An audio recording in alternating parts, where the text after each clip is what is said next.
Welcome, everyone. I'm Tina Feigal, and I'm the Director of Family Engagement at Anew Family Services. And I'm welcoming today Toni Martinez, who is also an Anew employee. And we got into a really interesting discussion as part of her being part of my parenting coach certification class, which is required for her job. And we just wanted to make this recording so that you could get a window into our conversation about white families, black families, how they're different, how white people coach black families. That's pretty much our theme. So I'll let Toni talk about her job and then I'll give you a little background on our conversation. Hi, Tina. Thanks for having me today. My So pleasure.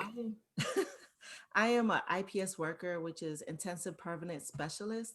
And what we really try to do in this position is take young people through a journey of healing and restoration of their trauma caused by either removal of from the family or being integrated back into their family, but having sticking points. So we work really hard to allow a youth to regain their position, understand where their heartbreak came from, why it's there, what their role is in their family, and then from a bigger lens in their community, and then try to help the family merge back with the youth and meet their sticking points, such as if they have poor communication, what that can look like. Sometimes families don't understand each other's attachment style or how they speak their love language. So we just help try to amend those in different ways. And one of the best parts about it is that you meet the youth where they're at and you meet the family where they're at and then walk with them through that journey. So that's what we do. Thank you very much. What a beautiful description of your position. I love that. And so we have several different departments. We have treatment foster care at Anew Family Services. We have parent coaching. We have IPS and ITS, Yes. intensive permanent services and intensive trauma services. And the intensive permanent services is with children to help them either gain or maintain permanence. And the intensive trauma services are for adults. So we offer both. And so that's just a little background on what goes on at Anew Family Services. So while we were in class, it was so interesting because I was teaching present moment parenting, and Toni just took me on one day. She said, Tina, I've been hearing you talk about all this love and softness toward kids, and black parents just cannot raise their kids that way. They have to be so strict, and the kids have to listen to them because of racism, they could leave home and not come back. So they have to be really in line with what their parents are saying. And so then we talked about how so many of the killings of black kids have been completely unprovoked by the police, particularly, and by gangs and a whole bunch of other stuff. So, is that really the answer that black parents have to get their kids to listen? And Toni just has some really good ideas about this, and I just wanted to engage her in a conversation about it. Well, thank you, Tina. Before I answer, I just want to take a moment and just acknowledge the mother, father, creator, and our ancestors that come before us, and just allow them to be in the room and that energy as we talk about the racial disparities between Black and white families. So I just want to take that moment to acknowledge them.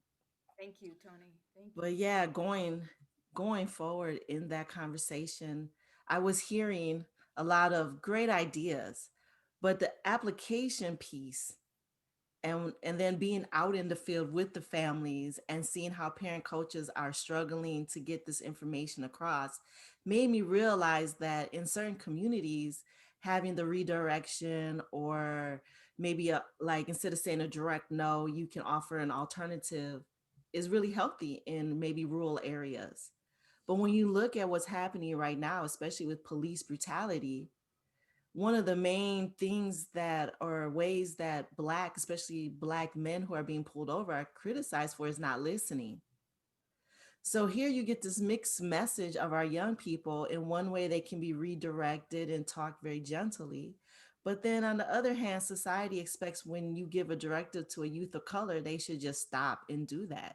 it's not making sense when you're looking at how to parent and role model that.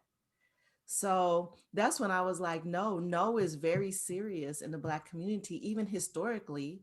When we look at young Black men who have been accused of being misappropriate with white women Hmm. and being lynched over that. So no is a boundary conversation. It's a directive because it might save you from being harmed. So when you look at, the history of blacks and black families in America through, from the time of slavery all the way through now, our parenting has been more survival Yes. than exploration and find out who you are. Because if you don't know how society views you, as we're seeing it play out today with the racial injustice protesting that are happening, you very might not come back home for the subtlest movement that somebody, unfortunately, from white culture has now ruled you dead. That's very scary for parents. Absolutely, absolutely. That's why I'm so glad you called me on this because I really wanted to get this topic out into a conversation. So thank you, thank you. Thank you So for I have, no one likes to have the hard conversations. right, right. I have some questions I just prepared, so I'm just going to ask you one by one. Uh, Okay.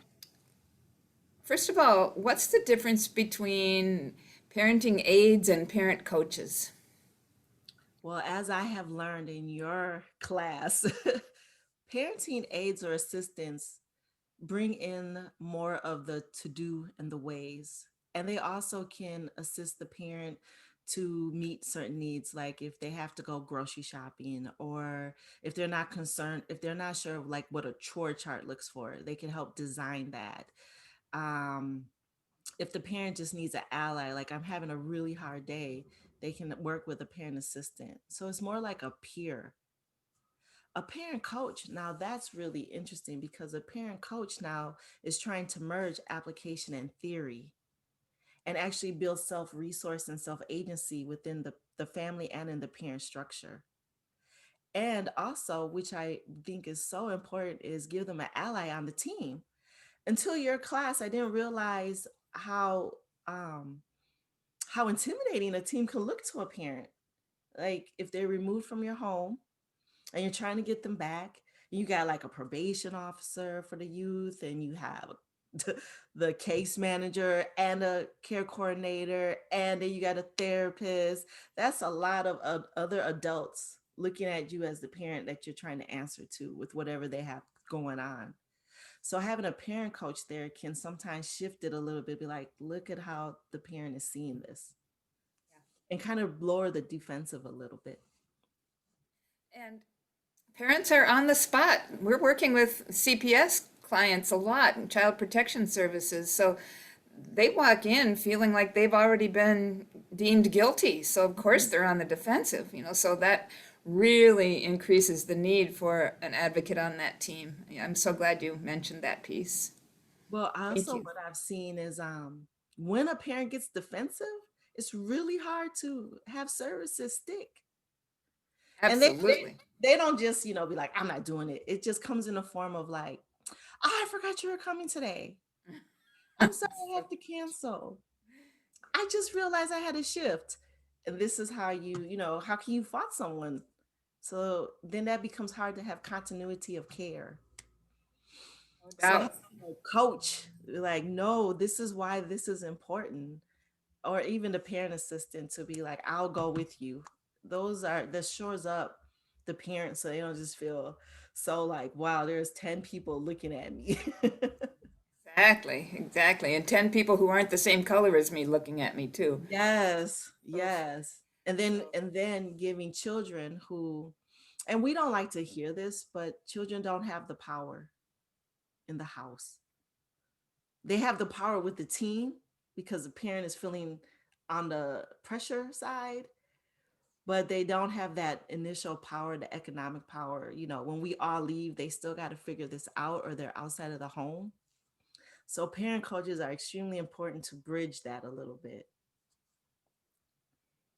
Yes, I couldn't agree with you more. So What do Black parents need from parent coaches in these times? What do you think is would be the most helpful? Oh my God, I am so appreciative for the racial justice movement at this time. Well, I have other things to think about with that. Why I'm so particular right now is because it has surged white people in dominant culture to take a look at themselves in a way that they've never looked at before. And also with this movement of racial justice, you're seeing all cultures come out to speak against this. And in that, there's been a surge in, well, what have blacks went through? You have agencies taking a look at, well, wait a minute, what is my illicit bias? Because I think I'm okay. I mean, when you think about it, if you go through sociology or psychology, then you go to masters, you're like studying so much, and those programs have you go out to different cultures, but you don't realize that you're still walking in with your lens from your culture, and that culture comes from privilege and what that overlay looks like. So I'm really appreciative right now for the movement to force people to look deeper and closer, and also forcing blacks to use their voice. And how do we help white people be our allies so that the movement isn't taken over once again, and then we just keep going through this process. But what is really needed is to read a book or watch a couple of our movies just to get a glimpse of what's in our culture. Now, our movies are stereotyped or they play a certain theme, we get it, but just to create an awareness, and that it's okay if you don't have all the answers. To come in a, what is best put, a state of neutrality. So you don't judge my situation, but can just look at it in a more realistic and on point view versus I know. Because one of the things that we know is that when white people hear the stats on my culture, it's horrible. And somehow poverty has been deemed child neglect. Just because I'm poor for really a lot of reasons. It's called access. I can't get hired because I have a record. I can't hire because I'm too black, whatever that is. If I have my natural hair, or um, I go into a classroom, I might have a different dialect, Ebonics, and now my grade is lowered, or because I challenged the professor, how dare you? There's just so much happening as to why the economic gap is there.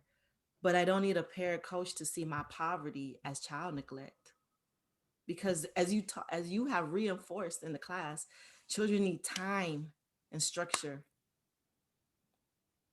So maybe I need the coach to realize that the reason that I eat fast food is because I live in a food desert, and then I don't have transportation. And now McDonald's and Popeyes are, when I'm tired because I've worked a menial job, it's just that 2 for 1 is affordable, it's quick, and I can get some rest. So just to look at it that way versus the stigma of poverty is I don't take care of my children. So what you're saying is we need more compassion in the system. Yes. Yes, we've forgotten that we're dealing with humans that are just trying to make $8 pay rent. And that sometimes as a parent coach, you might have to have some adaptability. Right now, the biggest thing that and even I get this message to this day, is stay in your lane. Don't get distracted. You're just here for this.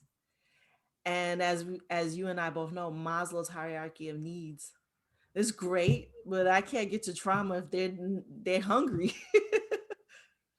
So while I hate, and it's not in my job description, I might have to find a couple of pantries. And I might during my session have to call the parent assistant to say, hey, are you available to take this family to get some food? And sometimes we get so stuck in what our purpose is and our lane, we don't raise our gaze to be like, whoa, wait a minute.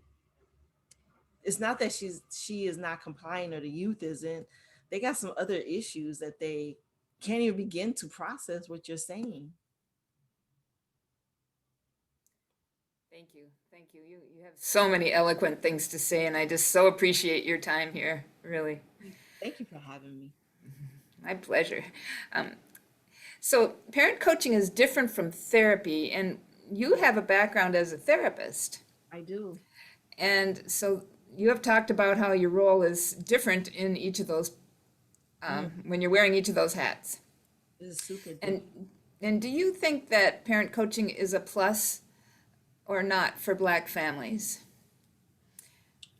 Parent coaching is a plus for Black families. And this is why when you have a therapist, we're coming in to look at that trigger, that sticking point, the root of how this all happened. For instance, as an IPS worker, I have a current client and they're trying to do reunification.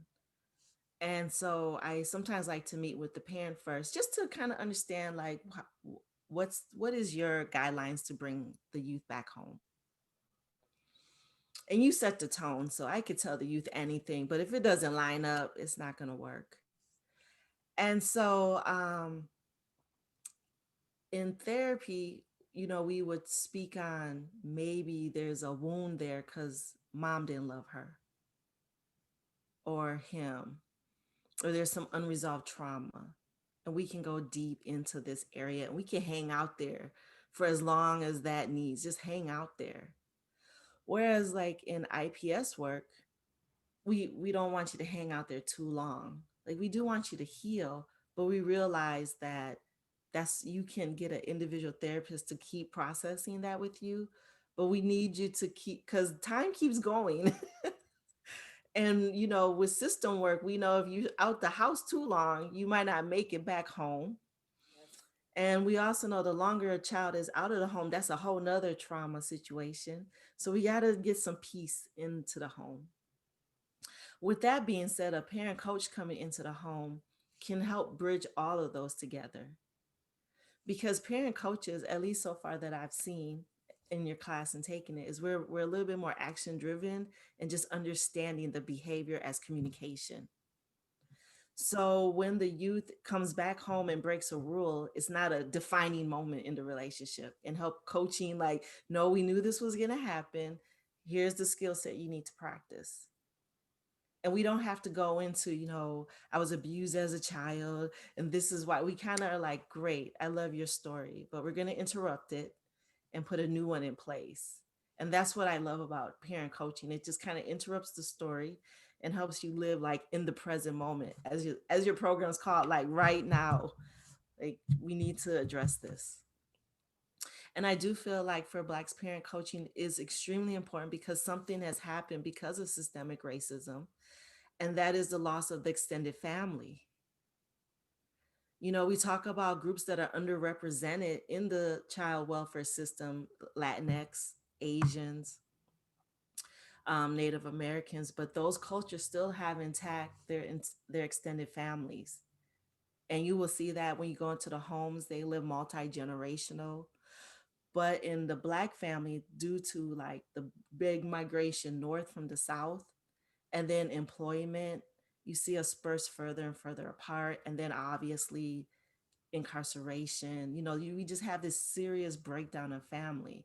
So when you used to have like grandma or a great aunt that was in her 50s or 60s that kind of saw what was coming down the pipe to either help with childcare or to redirect or be like, no, this is just part of life, taking it too personal. We lost that in our families, in our Black families particularly. So there's no bouncing off of how to handle, a high maintenance youth. There used to be like, I'm gonna send you to Uncle Joe's for the summer. There's no going down south for the summer. That's rare. And we're also dealing with, the crack epidemic. Babies are coming through, the high incarceration of fathers out. So there's things in there where a single mother doesn't really have someone to talk to, or they're more peers. Mom and daughter are not that far apart. And well, they are. So like she's 30, maybe the youth is 16, or maybe mom is 28 and then the youth is 12. There might be that, but they're still kind of in the same generation. We like to call that babies raising babies. So who's the wisdom in the room? So that parent coach can bring that wisdom and put out some fire. So I think that's, and it's non-threatening. I'm your coach. I'm going to help you through this. Whereas in where the stigma with mental health, even though it's changing right now during this epidemic, I mean this pandemic, um, the stigma in the Black community with just health and overall, and our experience with the healthcare system, your deep secrets just told to someone, that's very intimidating. And there's not enough of us sitting in those positions. So everyone that's coming into room to help me are white, and you cause me harm systemically, but I'm supposed to trust you. It gets complicated. So a parent coach is that area of neutrality. Like, I'm going to help walk you through this, and I'm not going to be here forever. Right. And I'm going to help you keep your kids rather than work on whether you should have them taken away, right? Yes. Which is, I think, a different, which is really a whole nother lens. Like, I'm not into having this child removed.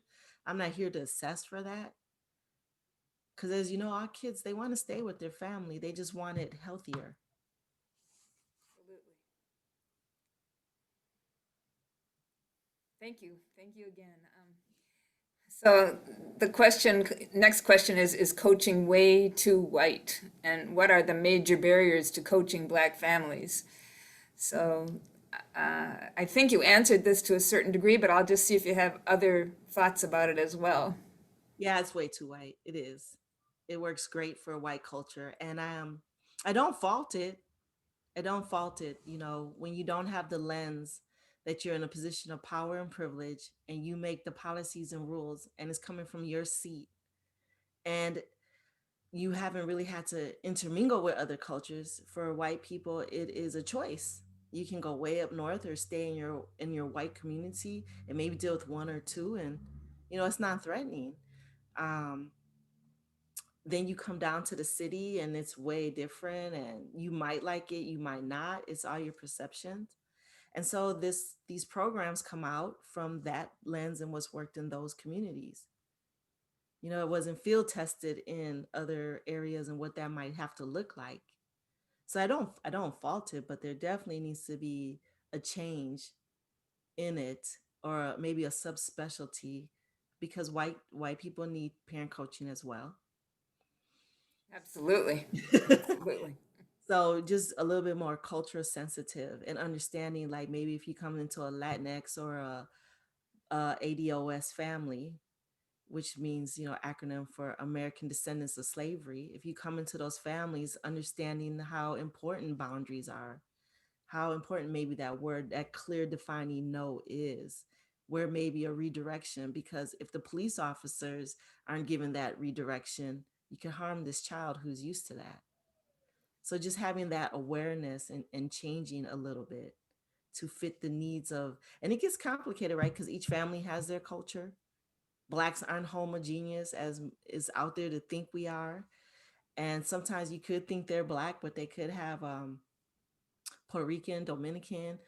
They could be from the Caribbean. The Caribbean culture is different than, ADOS culture. So just to understand maybe a little bit more of that. And it could be a subspecialty to parent coaching, like special considerations when you go into these subsets or marginalized groups.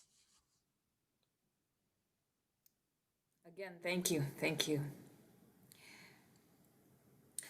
What assumptions on the part of white coaches need correcting?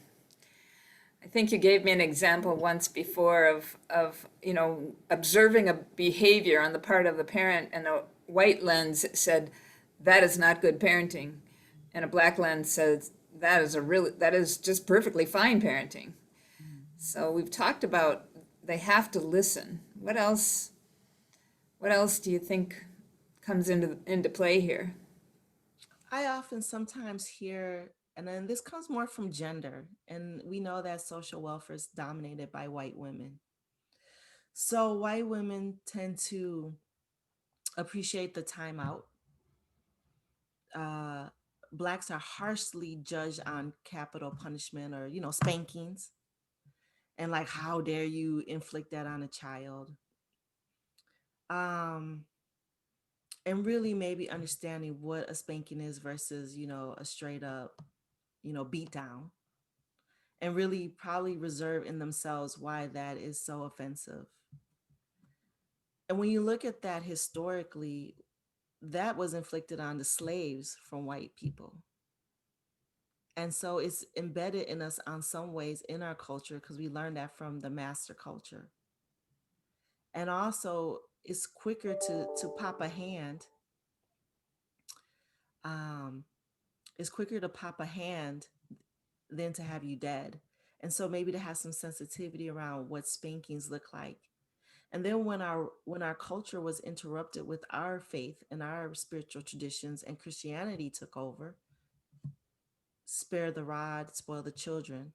So there's some really rooted fundamentals when you're looking at child rearing, and to have like white women really check themselves on what they're seeing when they come in there and they hear my mom hit me. Okay, obviously we don't want her breaking your arm or bruising you. But okay, let's talk about why that's important in this family. What is age appropriate for spanking? It's a really uncomfortable topic because no one wants to hear a child is being spanked, but it does happen. And Blacks are heavily crucified for that. And then child removal out, not recognizing historically how spanking, actually beating and whipping us, was, put on us, and how that saved you from being lynched by the master. So, like the Black woman historically would rather beat their child or whoever in their community than the master do it, because you have more mercy coming from her. Maybe she won't give you 300 lickings, maybe 20. And we're not taking a look at that. And it's just really interesting how, white culture turns a blind eye to some of the things that were taught to us indirectly from that way. Thank you. What parts of present moment parenting can actually help Black families? So we talk about reflective listening, we talk about heartfelt appreciation in the form of the phrase, when you, I feel, because. And then as the child hears that, to integrate it into when you must feel because about all the good things. And family meetings and setting up rules together, including the children in decision making. What parts of present moment parenting can actually help? The parts of present moment parenting that so far that I really enjoy is the language around behavior and helping parents understand their attachment style, how they express love.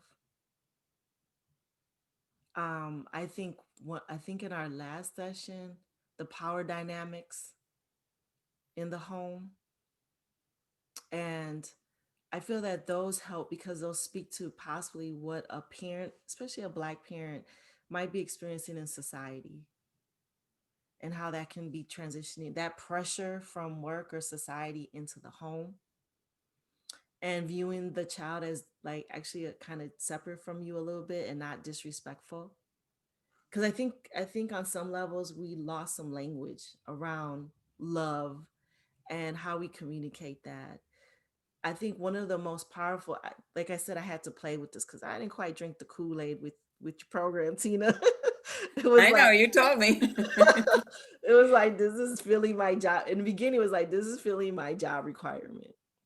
But then I have an IPS client that I just experimented with. Just I'm like, I'm just gonna try this. We have to try it without them knowing, just because I just wanted to see the feedback.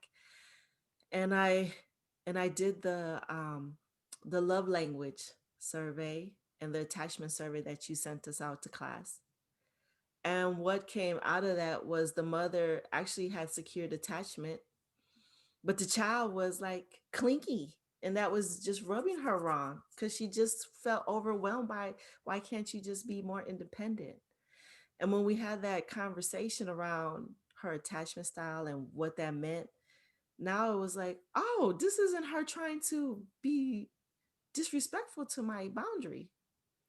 It was like a little aha moment. And she was like, well, we're gonna have to work to put some timing on it, because so then the conversation then led into, we identified for mom that in the afternoon is not a good time to be clingy, because mom's just getting home and that just is too much. Like, she's been serving her people, and then she has to come, and she's not feeling lovey at that point. And then explain to the youth, like, is there a better time? So they tend to cling to her in the morning. She has more capacity to handle that type of energy in the morning. That's why when we were talking to class, I was like, okay, this makes sense. And even taking a scientific critical look at family interactions from a parent coach lens, it's like, oh, they're missing some language and how to shore this up a little bit. And I feel like with the family breakdown and unmet economic needs and then depleted emotional needs, you get lost in the sauce. You're like, I don't know what you heard. I heard this for, I didn't know. I didn't know that she just needed a hug. I'm just too tired to give that to her. Well, let's kind of go through your day a little bit. When does she most likely do this? Of course, it's at the end of the day. She hasn't seen you all day. She missed you, but you're depleted. And you feel like, why can't she just be independent sometimes? So to me, parent coaching sets the stage to shore up healthy communication and to start giving us language to what we're experiencing or what we're doing, because we've lost that. We just really lost that. And when you're in survival mode and you just want to pay the bills, you just speed ahead and irritability factors go up. And I think the other thing that is so just so important, especially to the single Black moms, the guilt over self-maintenance. And in your parent coaching, I think we've touched on it like almost at every session. It's important for parent maintenance, whether you call that self-care. And what I also noticed in two of my IPS families that I serve is they don't want to give themselves permission to take a moment. It's really hard to move that bar. The stigma of the super Black woman is crippling. And then when I put on my parent coach lens and realize they got to sit in front of the team, sometimes the judge, it just reinforces, like, I just got to do all this. Mhm. And when you're overly tired or you didn't eat, yeah, you're not going to have the temperament for children. So that's where I feel for Black families, creating language and that self maintenance, like, it's okay. We're talking Maslow's hierarchy of needs again. If you're hungry and you're exhausted, you know what's left, right? What's left? And I think, and even in my, sometimes when I listen to other providers in the different areas of the state that they service, what other communities just have access to is quite amazing, whether that's in walking distance or a bike, just access. When I look at those that I serve in Milwaukee, Wisconsin, it's like we we don't have access to nothing. Green space. But what's in our communities is jails, corner stores. You see constant reminders of poverty. So it's very different in how we can create or utilize different things in our community. I don't think the city's bad. I just think there needs to be a different invention of what's happening in the so-called hood. And we see that, we got urban farms coming in and neighborhood, but still just, gardening can be self-care, and then you can feed your family. And I just think coaches can bring such a different perspective to parents and then cultivate um, that bonding and togetherness. Like, for instance, one of the families that I really had to work with on communication at the time that I'm starting your curriculum, now they like get up and walk the neighborhood together. I think they make tofu, not tofu, but like something, they make cheese together. They write notes together. It brings out something different. And that comes from a coach's lens, because coaches, I feel like they're not, and you can correct me if I'm wrong. We're not there to fix you. We're there to assist you. Very different from a therapist or the system partners that are trying to make this good so they can pull out.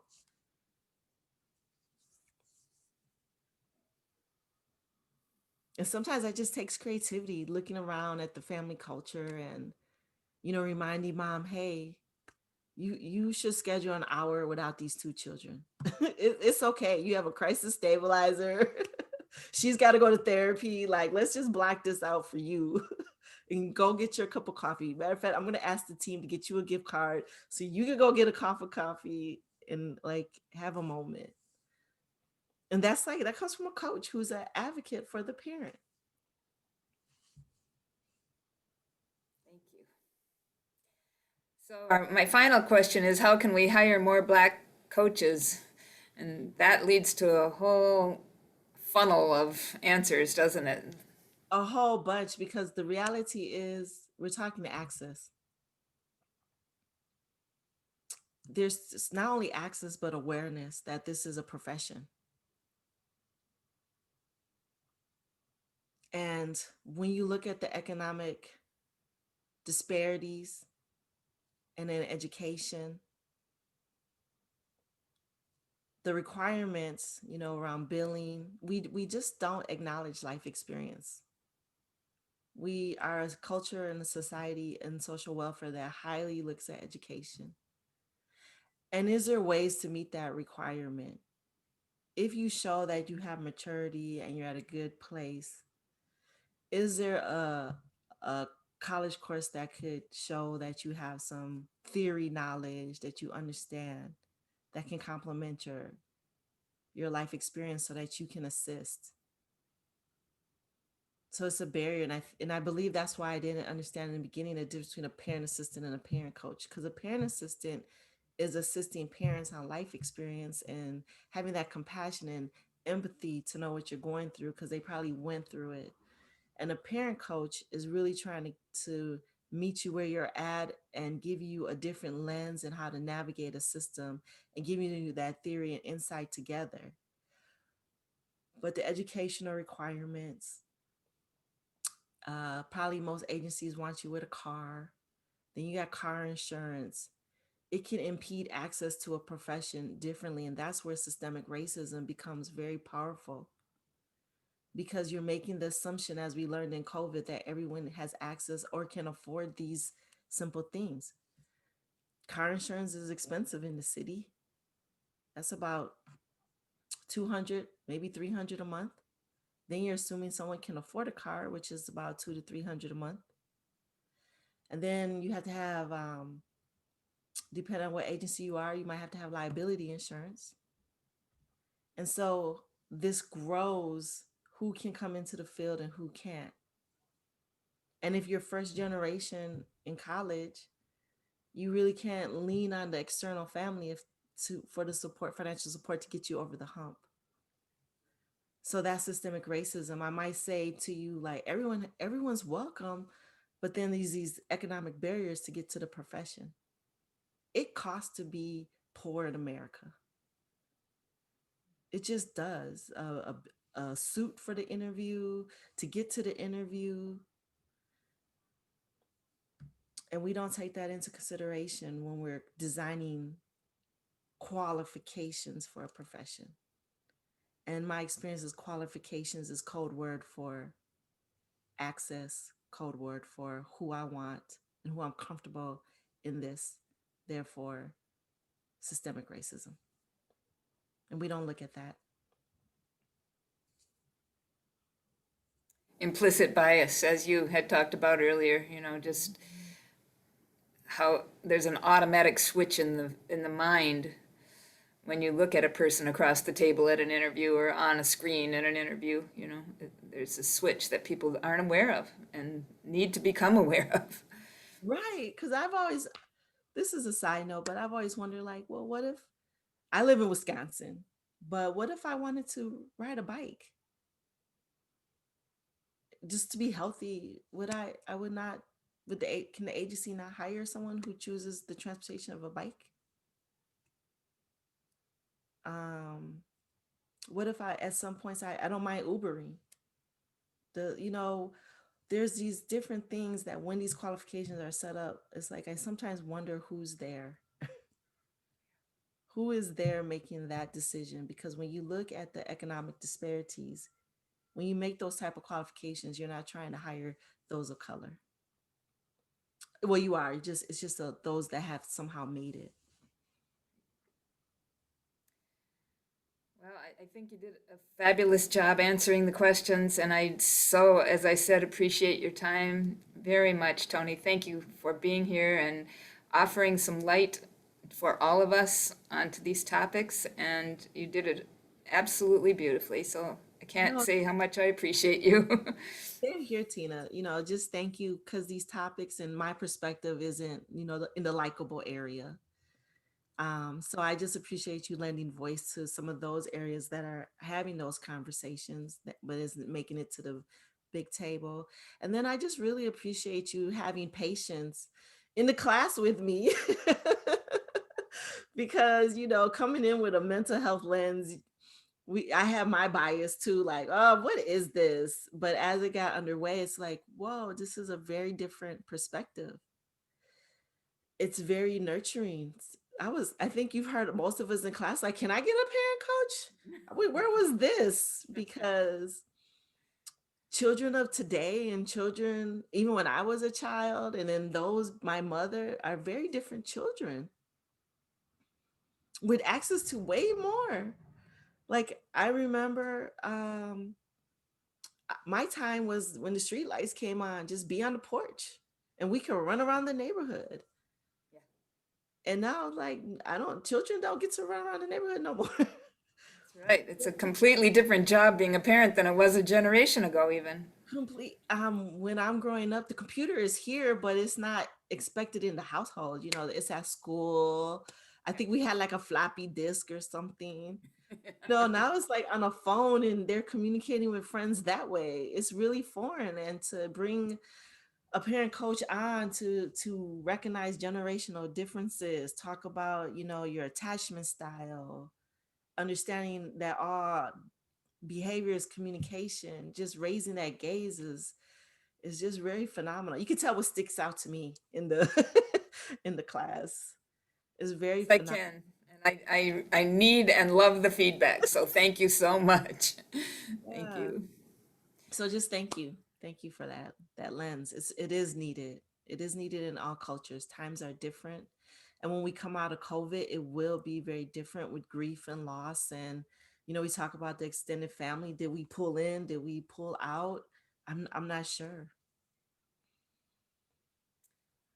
There's so much to deal with in today's world. And I think what you have said has really probably brought a lot of insight to many people, totally needed. So thank you again. And we'll wrap up, and I appreciate your time. Thank you, Tina. See you soon. Yeah, see you soon. Bye bye.